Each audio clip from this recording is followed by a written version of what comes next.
Like, share, like, share, subscribe. Leave a comment. Back home, Minnesota. Leaving it alone.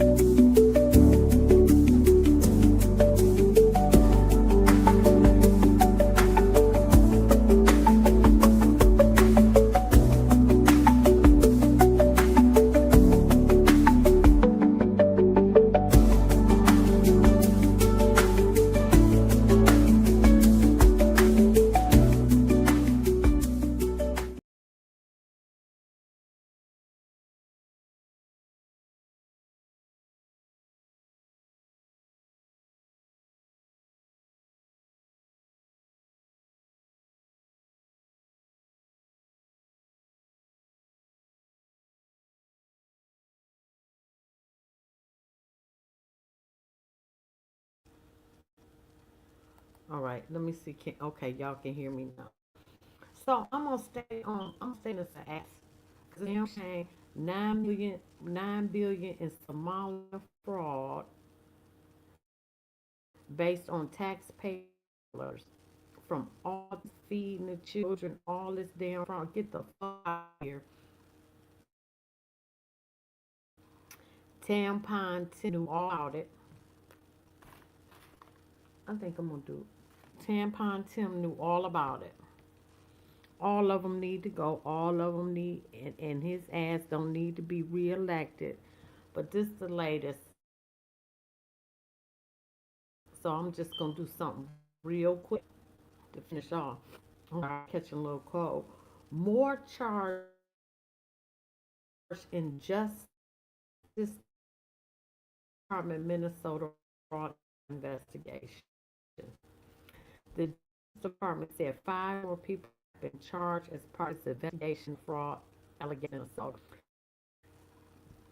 That the state lost billions to welfare fraud since 2019, including a 250 million case in which a former nonprofit feeding our children is accused of embezzling funds that found their way to Al Qaeda linked tier group in Somalia.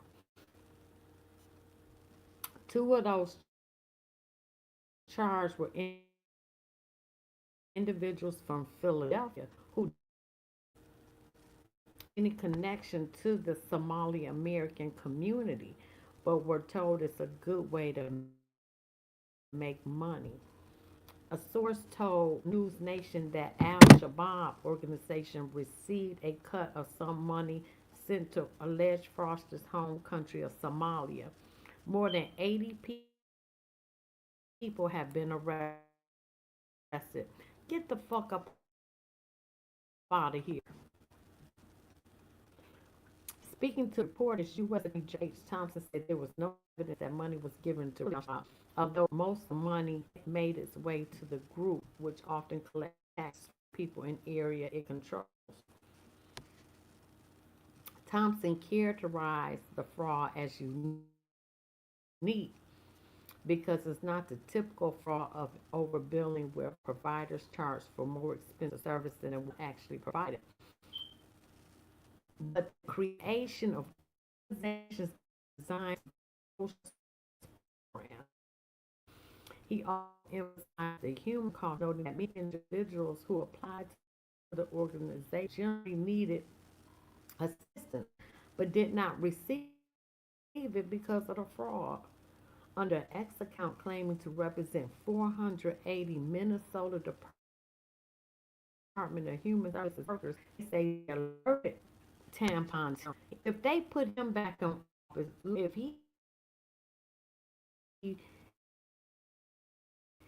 these people would still be over drugs illegally, doing everything.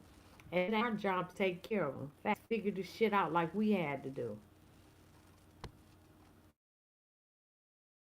They said they alerted Tampon Tim in fraudulent billing scams, but monitoring and repression rather than support. Tim is 100% for mass fraud in a account said. We let Tim know early for partners. No, we got the opposite response. Yeah, he got to go.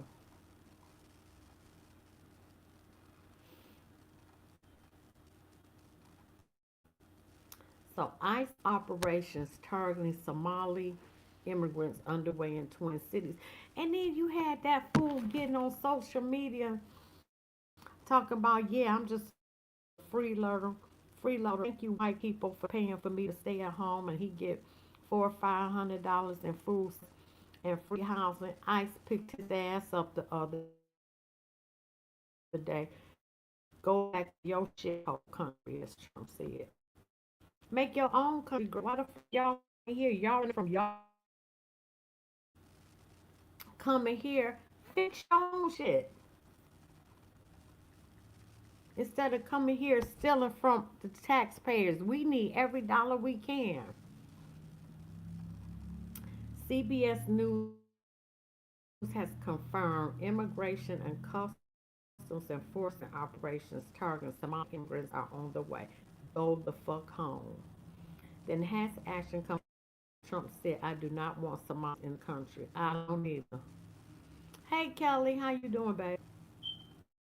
In a Thanksgiving post where he also called Governor Tim Walz a slur for people with intellectual disabilities. He dumb as fuck too. Kamala was dumb as fuck. Mr. Trump says refugees are completely taking over the once great state Minnesota.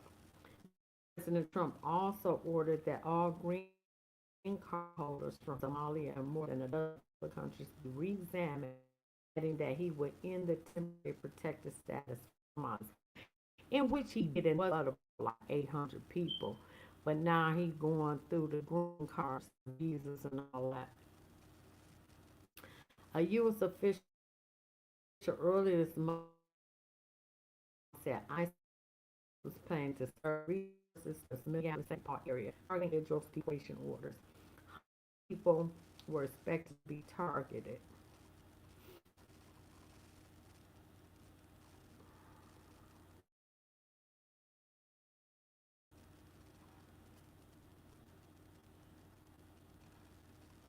Also had ordered people off the streets in a crazy situation.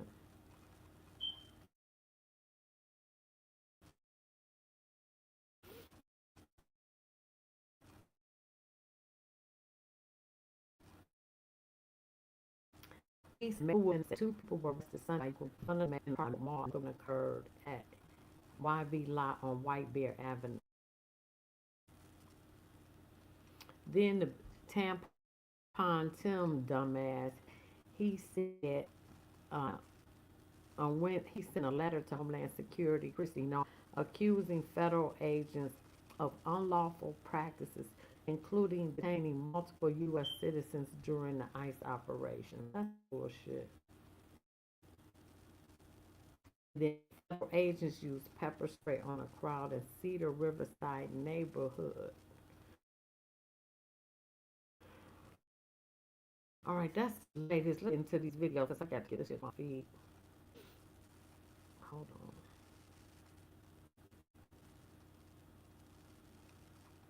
This horrible cycle of the trauma, the tragedy. I mean, you mentioned that the whole nation. I, I had to send a note to my brother to say my niece and nephew, who are 9 and 10, don't watch the show today because they'll be traumatized. They'll hear about it, and parents are dealing with this all across the country. And we do have breaking news. We are learning about the identity of the individual behind this horror that we saw there in Minneapolis today. Law enforcement has identified the shooter as Robin Westman. This is according to multiple law enforcement officials who have been briefed on the matter. We are continuing to follow the latest details about this shooter. Apparently, they targeted the Annunciation Catholic Church and school specifically. So we're still trying to get a better handle on. Right, they done have multiple shootings. Everything is going on in Minnesota. Multiple shootings. They killed the not the man who killed unalived her. Said Tim Walz sent him. He need to go. through the videos and going through the writings. So just to describe it to folks, they're YouTube videos where there's a number of either journals or they look like journals where there's a number of writings, not all of them in the English language. There's some sort of Eastern European language that's used. Some of it is in English.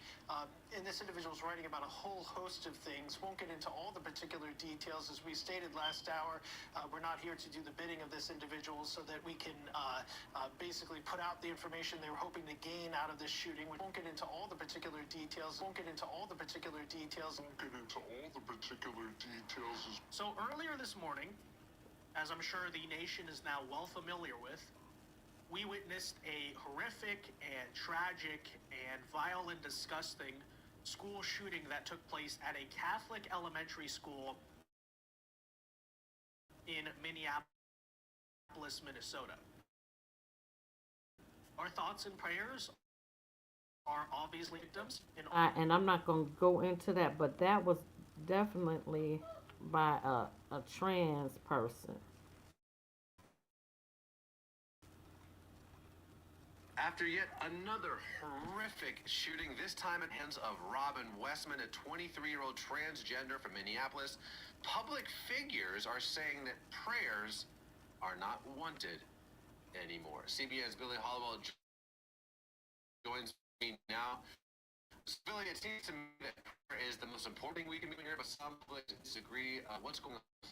Boils down to a gun control debate, right? When one of these shootings happens, this horrific event, we need to be turning to prayer, and yet you have a lot of these leaders, they tend to come from the more progressive side of the aisle, who will come out and say, prayer isn't enough. Jen Psaki, I'm going to read you what she tweeted. She's a former White House press secretary under Biden. She said, prayer is not freaking enough. Prayer does not end school shootings. Prayers do not make parents feel safe their kids to school, not bringing enough with the thoughts and prayers. This is one of the messages that is coming because the immediate reaction is, right, we need to go and do something at a government level to stop these shootings. And what's so interesting about this is it misses the entire point of what prayer is. Tell me you don't know what prayer is without telling me you don't know, right? Because when a shooting happens, and I want to get your take on this, the first thing we need to be doing as Christians, we want and ask God to happen, but people have out of that. Then this is the Somali that was running for mayor. I think he to get in, but then they got the white mayor. He is awful. Speaking in Somali, I mean this. It's a stunning, unprecedented move in a mayor's race that's received national attention. The state DFL party is revoking the Minneapolis DFL endorsement of state Senator Omar Fateh for mayor. Mayor Fry's campaign alleged there were rampant errors in the endorsement process, including a failure to count hundreds of votes. And we're back, y'all. Thank you. This is paralegal. I love him, but we're going to go past that. This is the reason why I canceled my internet service provider subscription. This brand new portable Wi-Fi provides more features than traditional internet services. Oh. Fonte he recently won some kind of Democratic election in Minnesota, and he won the endorsement of the Democratic Party. And it turns out it looks like that might have been another scam, fraud, sham, or whatever. What's going on? Why is Fonte? Why is he connected to so many fraud, scams, and shams? Of course, that's just my way of saying it. So y'all, let's go ahead and get into it. What boy Fonte is up to. But before we do, y'all, make sure you take care of your money. I'm not gonna make this a long one, y'all. Go to Paralegal. Let me get past that. Actually, only the endorsed candidate gets that information. In a statement from Mayor Fry's campaign, the mayor said he's glad that this inaccurate and obviously flawed process was set aside, and he will look forward to having a full and honest debate with Senator Kay on our city's future. All right, thanks for the update. That's May. Now, you can see there's some irregularities there, but maybe Fonte, maybe he didn't have anything to do with it. Yes, he did. Interesting how this is investigative journalism, and they talk about all of these irregularities. but they don't say who did it or was it an accident or kind of suspicious. But anyway, let's talk about your boy Fate. Some of the other suspicious things surrounding his name, namely the $250 million Feeding Our Future Right, fund. that part. Fate not only endorsed, but as I said earlier, your boy went to bat. Once they started discovering that, oh, hold up. These people might not be feeding any future. They might just be taking the money. Hey, people together. Let's get the community together and let's make sure that we keep feeding our future. While the future not Right. listening to. My name is Fatah. I'm the state senator for District 2, which is in South Minneapolis. I want to all of you for sticking together, for working together, for fighting. I want to thank our organizers, Mahad, Ikram, other folks that helped lead this fight. And I want to thank also Amy and her team, Feeding Our Future, for making this first court victory a reality. So first, I want to say thank you to all of you. Yeah, he was involved too. Shit, he was involved too.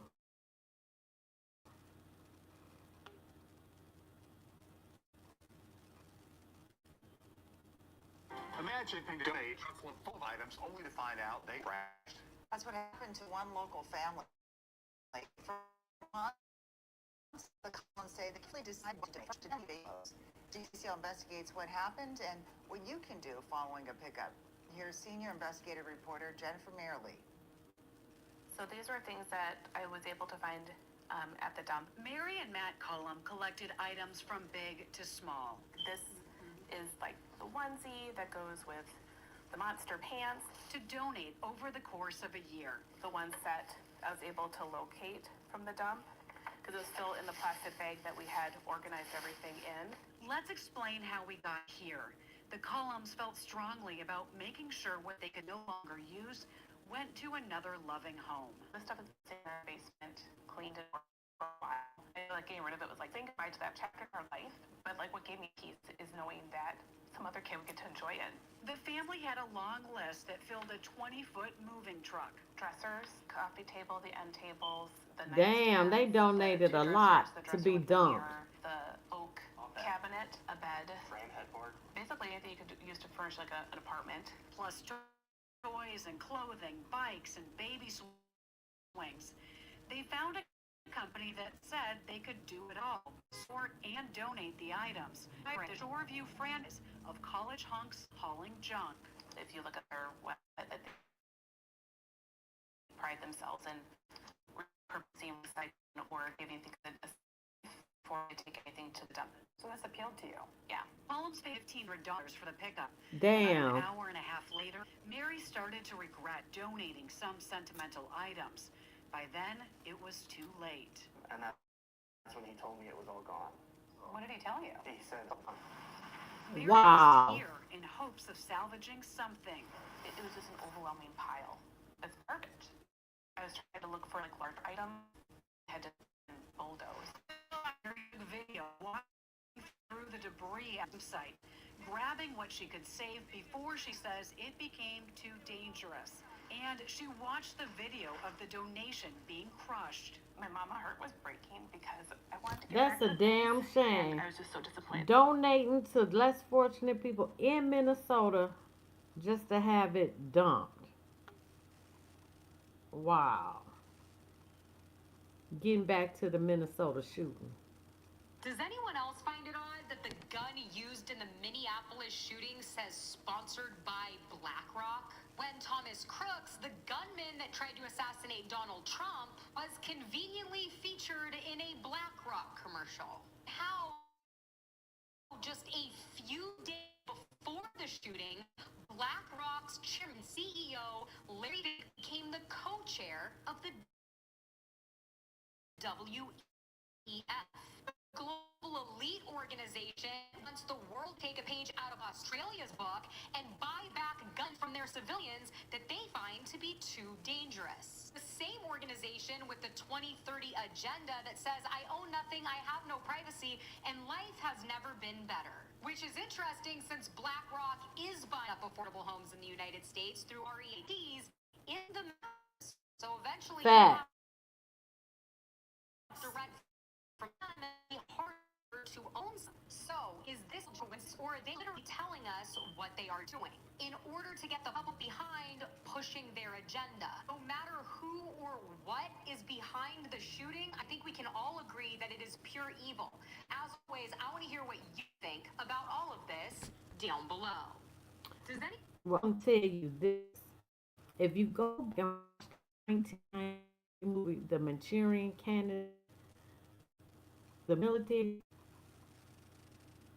CIA, they make, how do I want to say this? They make Manchurian candidates. They can use a code word that can send you off and to go hurt somebody. That is a fact under MK Ultra Product Monarch. And when you see these mass shootings, there's always a lone gunman who was either in the military, FBI, work with CIA. They make these material candidates, and that's a fact. And you can look it up and you can just see that.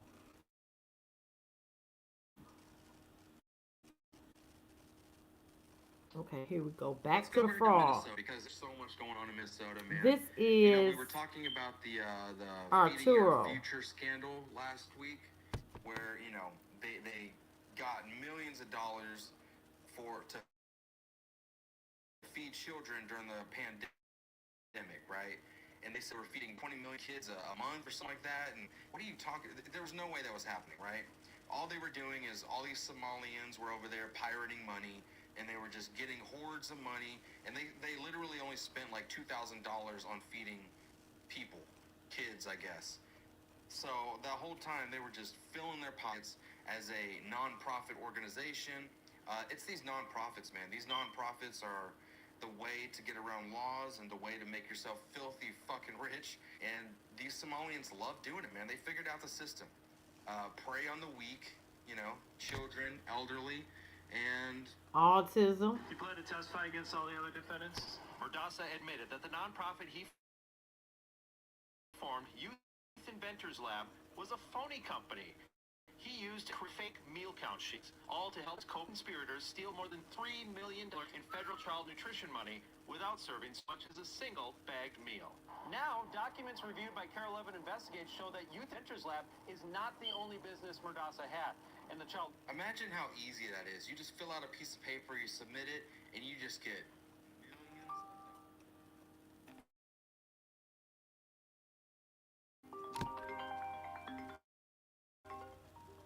showing up in a bank account. My God, like according to Fact. Not the only taxpayer-funded program he built out of this small retail space on University Avenue in St. Paul. According to the Department of Human Services, his second company, Epic Therapy, received $106,000 in Medicaid reimbursements for autism-related services in 2020. That number ballooned to $633,000 the next year. Same time, Murdasa's as well as the Medicaid payments they've received have increased exponentially each year. Everyone found out the hustle. From $5.1 million in 2018 to $68.6 million in 2021 to $163.5 million in 2023. And as of mid-September, $178.6 million have already been paid to the now 220 autism centers in the state. Damn shame. Damn shame. Investigation into housing stabilization services. Now housing. Sealed search warrant identified about $9 million in fraud in that case, but investigation is just getting started. 300 grand is fraud. Stay tuned. It's an extraordinary problem, and the fraud that's pervasive in this state. Finally, autism centers, something 5 Investigates just reported on last week. Federal search warrants accused 2 centers of $20 million in fraud. But again, that's just what we know today. That number is also expected to grow. Our review shows the U.S. Attorney's Office has clawed back or has ordered defense head back on $100 million left 5 years in including How they gonna do that? in How they gonna pay that back? alone. Money recovered Good goes back Lord. to the victims. In this case, that's the federal government. But guys, you can see how quickly these investigations add up. Well, I'm more deeper into with that, but let's go back to this. Yeah, they got to go. Y'all got to go.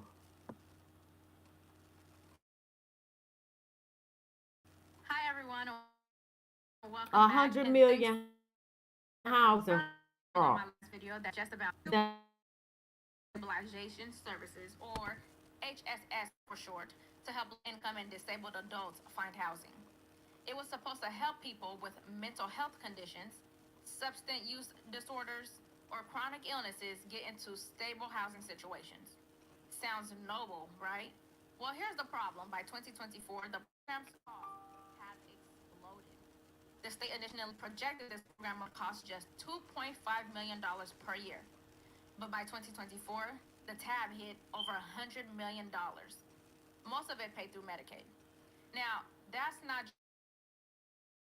just a budgeting error. This is what happens when the government opens the money spigot with zero oversight. You get $1 million. You get $1 million. Right. It revealed a massive scheme to defraud.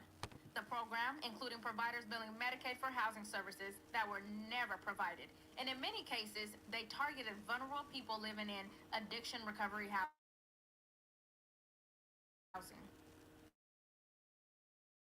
Easy prey for people looking to line their pockets with taxpayer cash. Take a listen what two providers have said about the program shutting down. We started at the list. Bring this to some. They're gonna find a Yeah, I bet you did, Somalia. shelter. They're gonna have their own place. They're excited about that change that to their lives, and now they're gonna get a news that hey, I'm not gonna be able to work with you anymore. Because of the corruption and the fraud. People that are going to be unhoused because of this. Yes, there's a lot of people who are gonna be unhoused. Coordinator Fardosa Ibrahim says though there wasn't enough oversight. The way HHS was just thrown into the community and expected for everybody to follow the law, it wasn't something that like something was gonna happen like this. The later, right says shutting the program down. Shutting the program down is the answer. These folks do not have to suffer, and they don't have to be without this service when they really need it, because it's not fair to them that certain people have decided to commit fraud. DHS Commissioner Gandhi said the program. Yes. Yeah. Shut it down. Tim Walz is out there talking again. Did you say you could fight Joe Trump Rogan. supporter? Yeah, he says he kicked their ass, and they're scared of him because he could fit Trump. Joe Rogan just walls for what he called blatant, laughable lies, and it was brutal. After getting crushed by Trump in the election, Walz has been flailing, trying every desperate tactic imaginable to smear the government and save face. I did. Well, this I think I can kick most of their ass. I do think that. I know I can be wrong, but I don't know if we're going to fall into that place. we challenge you to do a WWE fight here type of. But surprise, his nonsense didn't go unnoticed. Joe Rogan, who called him out with absolutely zero chill. If you're new here, hit that subscribe button. And This is buckle up because UFC this one's Celeb wild. News. Wait a minute. I got to turn my heater. Oh, shit. Welcome everyone to our December 2025. Oh, shit. I know.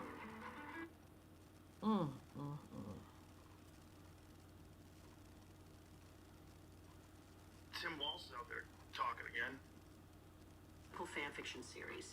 But believe it or not, that's not even the most embarrassing part. His latest comments, even more bizarre, and somehow even more desperate. Let's take a look. This guy bugs me in a way that he's probably helping. And but I have to be careful about being a smartass. I was making a joke. These people have no sense of humor. They are the most literal people. But my point was they're all mad, and I said something I didn't, should probably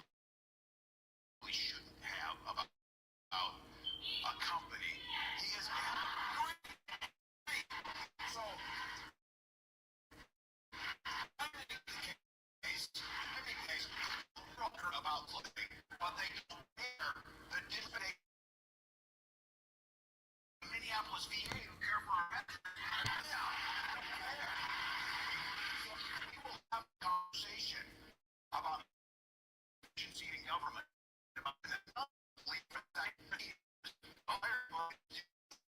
Went into the Oval Office wearing a hat. I don't ever want to talk about you could expect that hat coming in there, richest man in the world. Again, this maybe just me. If I'm the richest man in the world, I'm like out on the streets handing out the money. He's not the richest man in the world. He's wealthy. He ain't the richest man.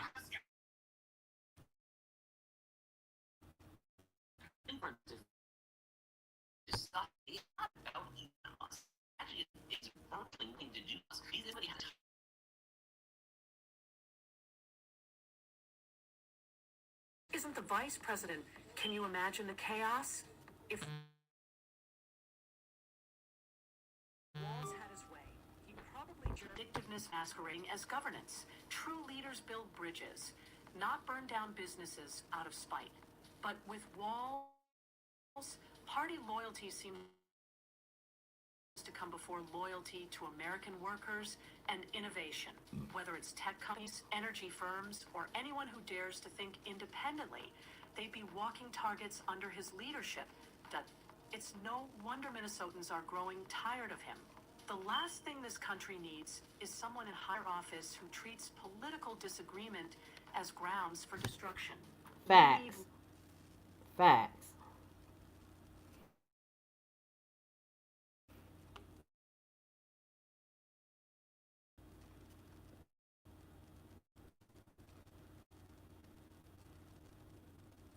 BMW is no longer in the fast Here we back on the fraud. Did you buy this car with all the money you're billing taxpayers? I didn't buy this car, but yeah, that's a question.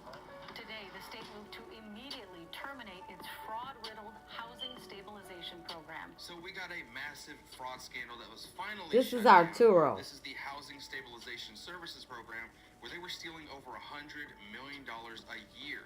Now, how did this thing go on for so long? Where was the leadership in Minnesota? Where's Tim Walz? Why did a news station and private investigators do unfold here in this federal to make moves? We even have Republican lawmakers in Minnesota asking the federal government to come here and clean this up. But what happened? So before talking, let's check out the latest update on this program. For the first tonight, we are hearing from the chair of Minnesota's House Fraud Prevention and State Housing Services Program. She is requesting a federal audit of Minnesota's Department of Human Services. Joe McCoy has the details. Following a months-long Care 11 investigation that uncovered widespread fraud allegations, the Minnesota Department of Human Services, or DHS, formally requested Friday to terminate its Housing Stabilization Services Program, known as HSS. As they should. They should terminate it. None of that money went to the people that needed it. Oh, shit. None of it went to money that needed it. Shit, snarly. Shit, that's how I feel about it.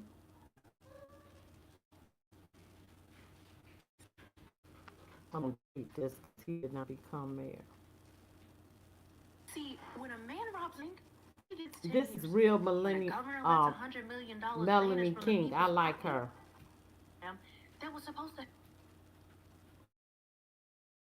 scores the failure of the Walz administration, the Department of Human Services. DHS says nearly 80% are accused of fraud in a massive scheme involving Medicaid money. The program uses Medicaid money to help people struggling to find a place to live. Housing stability providers after lawmakers tighten the rules, giving state agencies power to freeze funds for up to 60 days if fraud is suspected. We want you to get in the program. We want to provide what I think is a great program, but is not being carried out if you can have this access to fraud. 2 weeks ago, federal agents searched multiple homes and businesses. According to warrant, those committing fraud recruit Medicaid eligible individuals were experiencing housing instability and signed them up. But in reality, clients received little or no actual services or assistance, and the fraudsters took large Medicaid payouts. The folks who are involved in this, you will be going to prison. The state housing program was originally supposed to cost about $2.5 million each year, but that number ballooned to more than $100 million in 2024. Senator $100 million altogether. Minnesota has committed $9 million in fraud.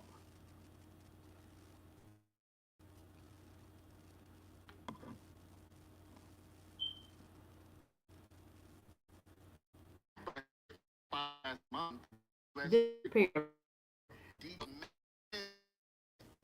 massive to the program. What was originally estimated in 2020 to cost taxpayers about $2.5 million a year ended up costing $104 million in 2024. And we're back, y'all. Thank you for watching Go the ahead, sir. in the state of Minnesota. So let's go ahead and take a look and find some of the details that the regulators there obviously missed. But before we do, y'all, make sure you take care of your money. To make this a long one, y'all. Go to investigation.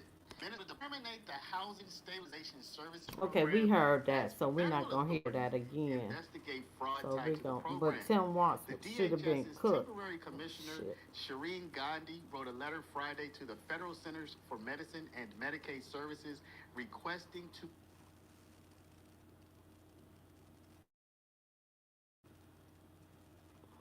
Oh shit. I'm trying to delete this.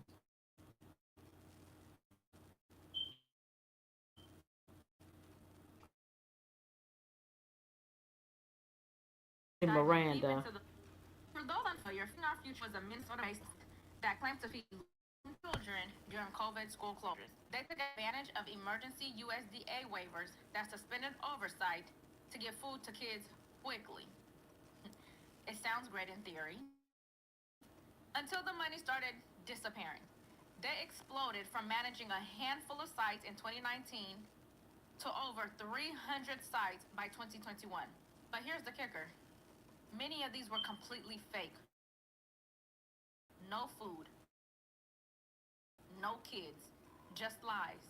Parking lot in a building were listed as meal sites. The FBI surveillance at these so-called meal sites and did not even see 50 people per day, let alone the thousands that they claim to feed per day. Take a look at this bridge from Fox 9. In December of 2021, the FBI installed a surveillance camera overlooking this building just off Lake Street in Minneapolis. At the time, it was Safari Restaurant. It all in $12 million in federal child meal payments through Feeding Our Future. Safari's former co-owner, Salim Saeed, is on trial alongside Amy Bach, the Feeding Our Future executive director. Safari claimed to feed 4,000 to 6,000 kids a day. Its invoices and meal counts shown to the jury alongside the video. An FBI agent testifying that an average of 40 people came and went during the 6 weeks it was surveilled. The FBI set up a total of 12 cameras sites claimed to serve extraordinary numbers of meals. Another was at a deli in St. Paul, also registered by defendant Salim Saeed, which claimed 1,800 meals a day. The video jury an average 23 a day coming and going. The jury was shown dozens of invoices, meal counts, and emails seized from Feeding Our Future's headquarters in St. Anthony. Some showed links to websites that randomly generated names and ages to create rosters of children who were served meals. Many were signed or sent by Amy Bach, who's charged with wire fraud, along with bribery for the alleged kickbacks that she received. Her defense attorney tried to raise doubt when it cross-examined the FBI agent that they didn't see the all meals left packed trucks delivered. He pushed back. They'd still see congestion.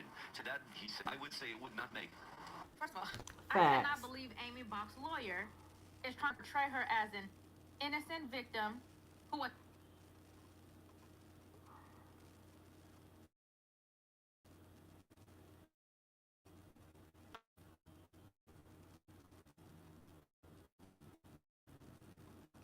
So the 250 million fraud went up to 4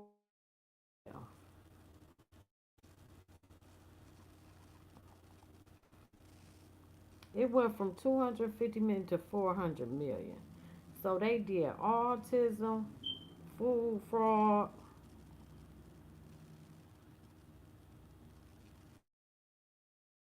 Damn.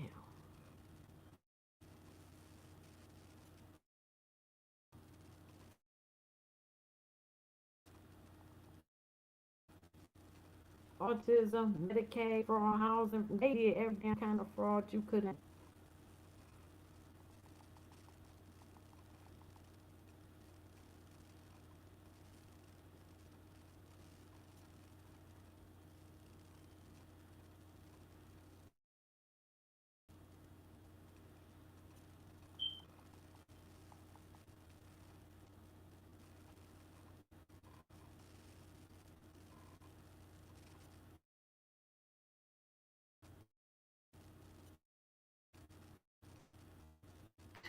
If you possible meal left trucks for delivery. He pushed back. Okay, we insisting just they heard still that. Yeah, so we're going to get rid of this one. We already heard that.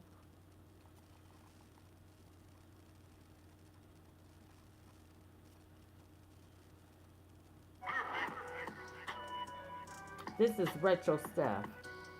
His growing legs and vanishing into thin air from a housing stabilization service in his state. Guys, I'm excited to get into this one, so we're going to hop straight into it. All I ask that you guys please hit that like button, hit that subscribe button, and without further ado, let's hop straight into it, folks. Check this one out. Wake of Carol Evans' investigation that exposed widespread fraud allegations in the state's program to help the homeless find housing. Investigative reporter AJ Legault is here with these new developments in housing hustle, a recovery investigation. Really stop the hemorrhaging. It's a fair characterization of a government that these to do by stopping payment today to 50 companies that are part of the $100 million a year taxpayer-funded housing program. A program our investigation revealed is rife with alleged fraud. Now, for months, we've been telling you about forged signatures, millions in suspicious billing, and vulnerable people left waiting for housing help never came. Earlier this month, there were federal raids. Governor says he's using the new reform passed by the legislature to stop payments while the fraud investigation plays out. And I will tell you, I am using one aggressively today and stopping payments to most of the people involved in this You program. should have been do it because you been knew about it. That part. You been knew about it.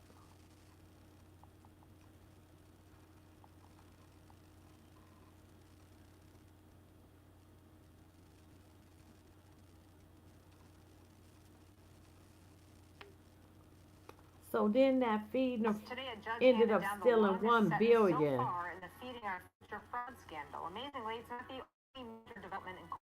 Turns out the $250 million is only a drop in the bucket. America just uncovered the biggest fraud in Tim Walsh's Minnesota. This is Tyson De La Cruz. Investigations could exceed $1 billion. That's billions with the B. We're talking about the Feed Our Future scheme that stole 200 PBN, autism since billing 220 million in fraudulent Medicaid claims, and housing programs with a vast majority of $100 million in billing. Yep. Absolutely. Let me get some. 50 people have been convicted in just one case, 50. with the ringleader getting Up to 28 80 years in now. prison for trying to bribe a juror.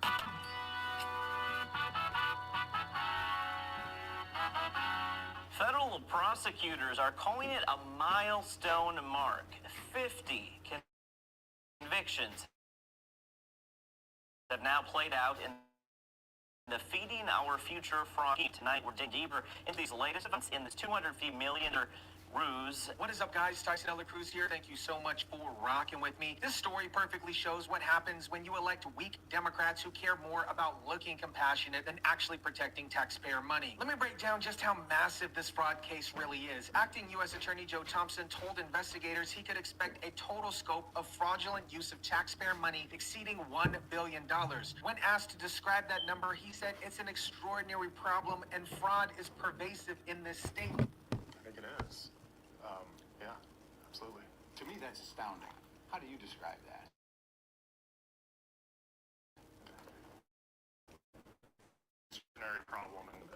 most pervasive in the state. If you haven't seen the video that weeks ago about Minnesota's fraud problem, you can check that out somewhere on the screen. Let's recap the fraud problem just a little bit. Here's how bad it is. In Minnesota, 1 out of 5 autism centers are currently under investigation. Think about that. 20% of autism treatment facilities in the state are suspected. We done heard fraud. that. Medicaid claims We gon' 450 providers totaled $220 million last year.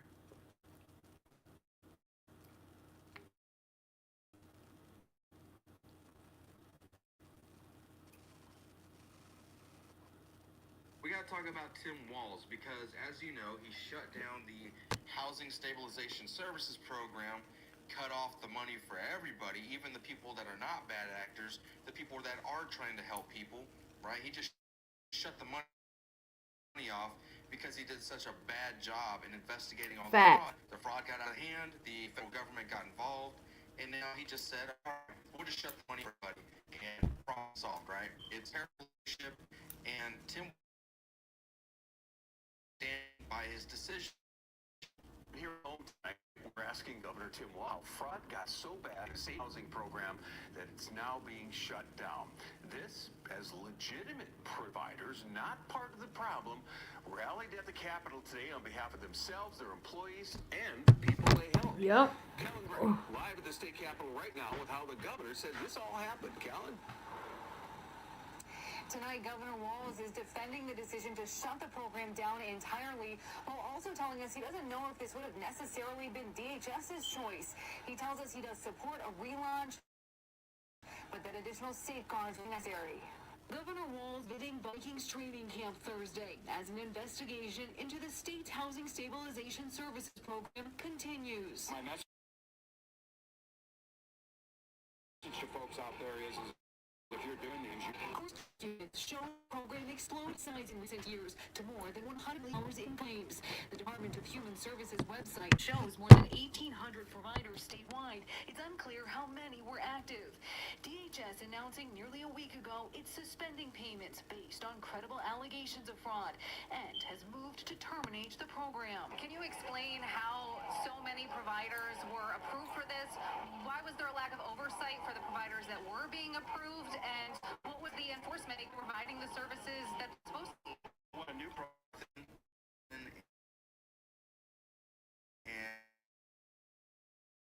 and we don't know. Right. And the program, I think, as it's conceptualized, is a good one. I think in this case is that the application process was probably too broad. And I think, how do you verify the actual services on this? We're going to have to, and clearly everyone's going to have to do a better job. We contract out, and then this is done by private folks. But as the ultimate payer in it, I just said we guys got to make it more difficult. The governor signed. What? That don't make no sense. There's no. You knew about it.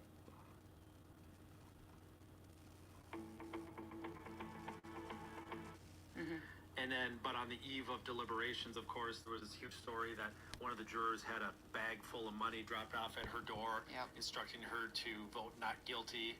And so he was the mastermind behind that. He's pleaded guilty to that. Today he was sentenced, not for the bribe, but for his role in the fund scheme. And he received a 28-year sentence, which is by far the longest sentence that any of these defendants have received so far. Why did he get such a big... Because of the fact he was the mastermind, he was one of the very first people to be participating in it. And the judge had some great questions during the hearing. She said, did he come up with this idea? And the prosecutor said, it's unclear whether he came up with it, whether AMOC came up with it, or whether groups put together. But the fact remains he's one of the first people right at the onset of the pandemic. As soon as this program became available, he saw dollar signs not to do anything legitimately to try to feed meals to needy children, but to take advantage and steal money. And so from the jump, it was always meant to be a fraud scheme. Right from day one. That they started to kids and said, hey, wait, we could there's, get There's double very few that even did that. Okay. And we've heard from them testifying in these trials. People get recruited in and think that they're legitimately do it and see that it's impossible, and then they start doing the fraud. There are some like that, but this guy, no. From the beginning, he was recruiting people to help him. He had a business partner. They had a restaurant down in Shakopee called Empire Cuisine and Market, and they claimed to be serving hundreds of thousands of meals out of this tiny restaurant which it was just absurd in the trial when you see how small their kitchen is that it was impossible. And just thousands of text messages sent between him and the co-defendants, and none of them are about food. They're all about move this amount of money to this account, move money to this account. It was very clear that it was a sophisticated scheme right from day one from this guy. So he, right, the judge had to, where does he stand in this whole thing? And acting U.S. Attorney Joe Thompson said that he's right up there with Amy Bach and Salim Saeed as one of the most prolific defendants in this case. So a big step forward to have that sentencing. So he ended up getting 28 years, as he should. You can't make this shit up at all.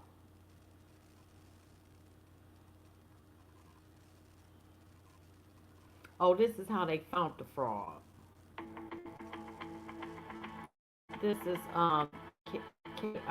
Welcome to the additional breaking news. On the, we're going to have an important conversation with a pretty important teammate here at KARE 11, Kelly Dietz, producer with our investigative team that does some incredible work to get real change in Minnesota. Kelly, thanks for being on.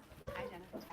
So I want to talk about your work over the last couple of weeks with what is known as station services. Your team has put together a series of saying basically fraud. Not good. Not very good. Lots of fraud. What is stabilization services in Minnesota? What's the 30-minute or 30-second elevator pitch? What are we supposed to do? Only 2.5 hours, too. Or we may refer to it, of course, as HSS. Shut up! But what it is a program designed with great intention to help people find stay housing, aimed at people with substance use early. And its counselors are essentially assigned to them in 3 different buckets: consultation, staining, and transition services, and they're supposed to help them find housing. Program with good intentions started in 20. Yes, and it started and was made to HSS companies. And when we asked, oh, well, what has this company done for you? She said, well, they gave me a vacuum. But we noticed billing and billing and billing on her insurance records, which her insurance is Medicaid. And it didn't add up with the amount that she said she had gotten for what was dollar signs that were showing up in their records. And then the second company that she was signed up with, no recollection of being signed up with a company that was supposed to helping her find another person who she referred us to, who was also took a look at their records and was being billed by this company, and we found that a signature had been signed in his name for Stephen Jr. Smith, and that's not his name, it's Stephen Dwayne Smith. So he alleges that document was forged. So these are, somebody's getting into these companies that are designed to do good, or somebody's getting into the system designed to do good, but it is being just ripped with fraud. Yes. So that's what you started to just unpack after Rachel's first billing notice. Yeah. Our viewers trust us, and word got around, and then emails quite literally started flooding from people just reaching out and saying, hey, you got this in your, hey, how can I get access to figuring out what Rachel got? So that's how fraud was found. Damn shame.